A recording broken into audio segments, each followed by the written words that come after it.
What's going on, everybody? Welcome back to another video. Today I bought another engine. Here is a 351 Windsor.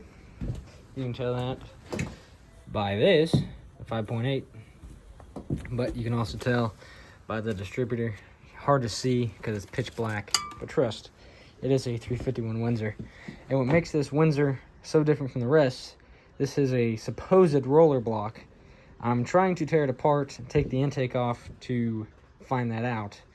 However, it is coated in wires and a bunch of smog, a bunch of just garbage. Still got the serpentine, all the accessories. This was pulled out of a running pickup truck because the transmission went out. What do you know, 4L, no, not 4L. No, 4L60, I think. E4OD, there we go. I was thinking Chevy. Too many days working at O'Reilly's. But, anyways, it's a supposed good engine, but it's been setting for a very long time. So let's see if we can get these spark plugs out that are corroded off and take a look visually with a borescope, and then see if we can get all this junk to get the intake off to confirm if it is a roller or not. I was told it was only $100, so I think it's worth the risk. 4 spark plugs out. They look pretty consistent. I mean, they look relatively new. Got a nice golden look to it. This side looks pretty good. You know, worn out, probably almost 200,000 miles on it would be my guess. But so maybe a ring rebuild, and we have a good roller block. Hopefully, fingers crossed. Here's the results on the plug test. They all look consistent. There's nothing that's telling me, hey, this piston exploded. Well, that's good. See how rusty everything is.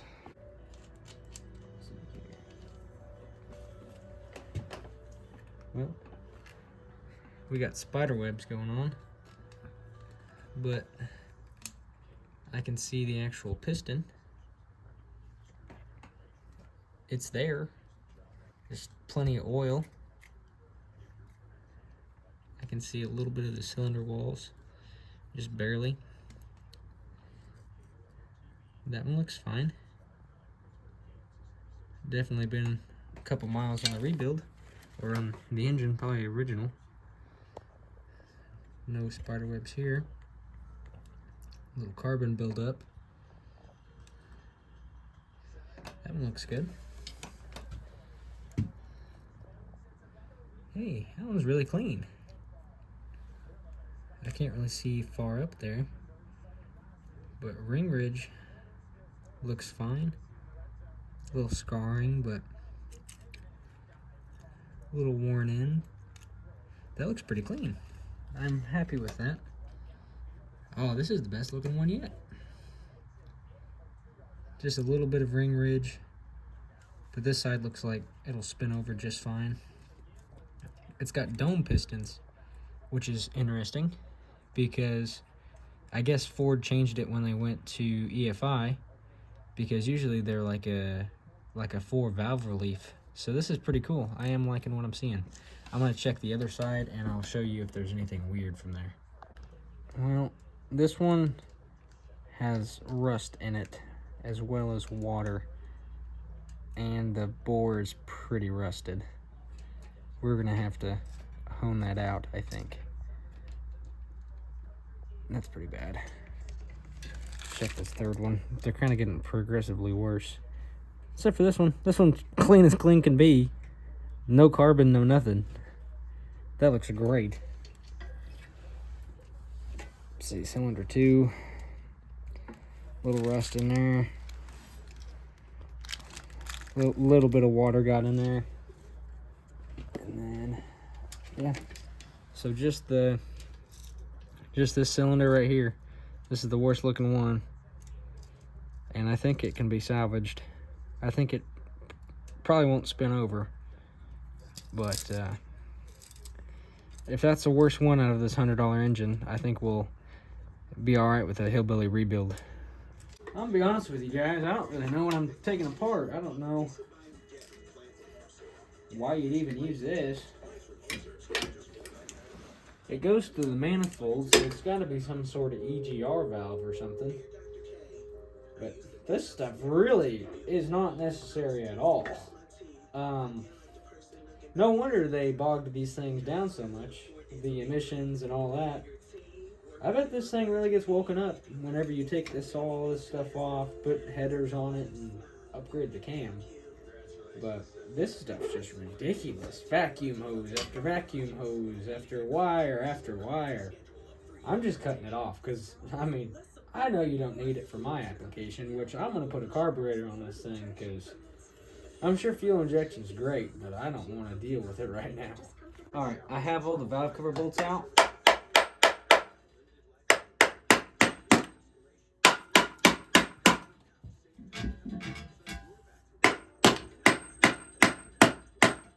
you go.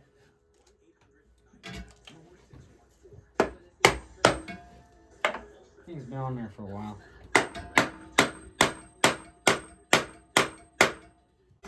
I may or may not have forgot one singular bolt. That was just me making sure that it wouldn't stick whenever I go to take this off. Let me get this, and then we'll see how clean it is.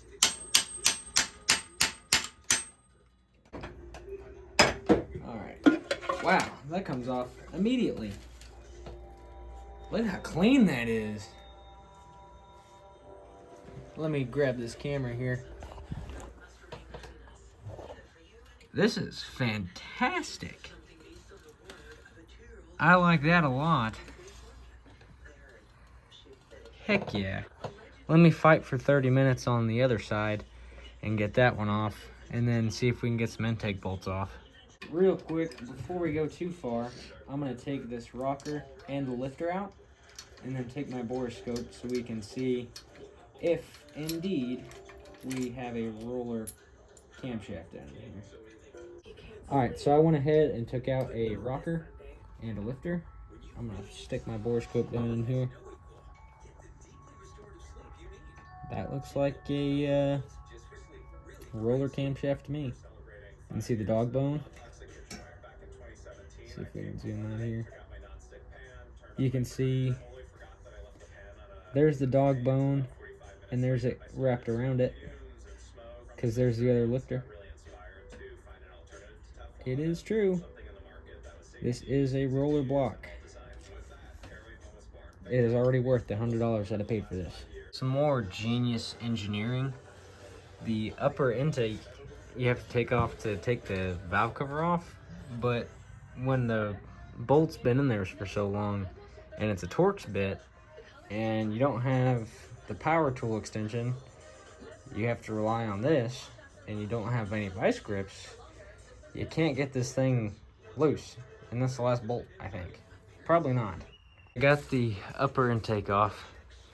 Now that this is holding it in there, because I can't get this tab off to get the last bolt for the lower intake. This was really, really dumb. I really don't understand why they made it like this. Well, we got the intake off. Can fully verify. Roller block. Definitely needs cleaned out. We got that one bad cylinder. It'd be cylinder 3. Cylinder 3 is the bad one. I tried to spin it over. Spun over a little bit, and then it caught on what I assumed to be that ring ridge, which was corroded over. So it's not really ring ridge, but it's been sitting outside for a while. We broke one bolt right here, but I think there's enough off of it. We can still get to it just all right. Get the shop vac. Well, I had to buy a shop vac. Last one caught on fire. Shop vac this stuff out, but this was really, really clean. I'm very surprised. I think if it wasn't for that one cylinder, I'd probably just throw it in something. But that begs the question: what do we put it in? Is it time to buy a new truck? Probably. I think we'll rebuild this one instead of that 302 over there, because it's a roller and it's a 351. Possible budget stroker. That would be pretty cool. Put that in the F-150 or get another truck for it, or maybe a Mustang, like a Thunderbird maybe. Let's build the engine first. anyways, fellas, with my parts pile growing bigger, I think I'm gonna call it a night. Let me know what kind of experiences you had. Like, what have you built with this power plant? I am very curious because I'm all sorts of new to this stuff. This is first real true power right here because I have small Gera 351s.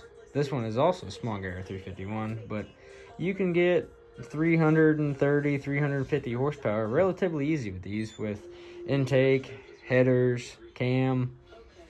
I'm excited. I think this will be pretty cool. Anyways, guys, I'm going to leave it here. Again, let me know in the comments below, what would you do with this? I'm very, very interested. But until next time, see ya.